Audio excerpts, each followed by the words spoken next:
Hi, everyone. Some things that I learned about regarding the impact of African slavery on the eventual United States of America were that bringing over Africans to the colonies unintentionally brought over more than just people.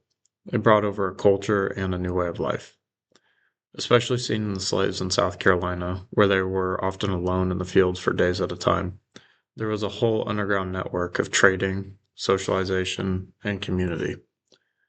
We see that the culture that these Africans brought over could be continued on in the colonies in secret, at least for now, until they could gain their freedom. This allowed for cultural components such as food, music, and language to be passed down and passed along to other slaves, keeping the culture alive. In the American Yawp in Chapter 3, it states that, quote, many foods associated with Africans, such as cassava, were originally imported to West Africa as part of the slave trade, and were then adopted by African cooks before being brought to the Americas, where they were still consumed. West African rhythms and melodies live in new forms today in music as varied religious spirituals and synthesized drum beats. African influences appear in the basket making and language of the Gullah people on the Carolina coastal islands. What we can see from this is that this culture seen in the African culture was able to survive slavery and become part of the United States as it is today. Another thing that I learned about slavery's impact on the United States was how religion was impacted today.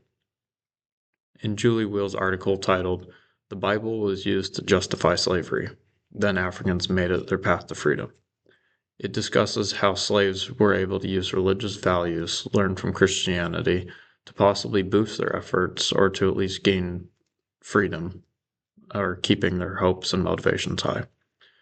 What I did not realize was that some states and plantations actually encouraged their slaves to go to church on Sunday.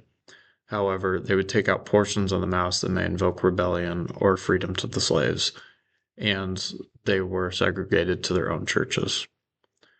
There are lots of reasons as to why we should study slavery and how it affected the United States as it is today. Largely due to slavery being a dark time in our country's history, due to segregation, unfair and unjust treatment, and torture, we want to make sure that this doesn't happen again and that we can learn from it.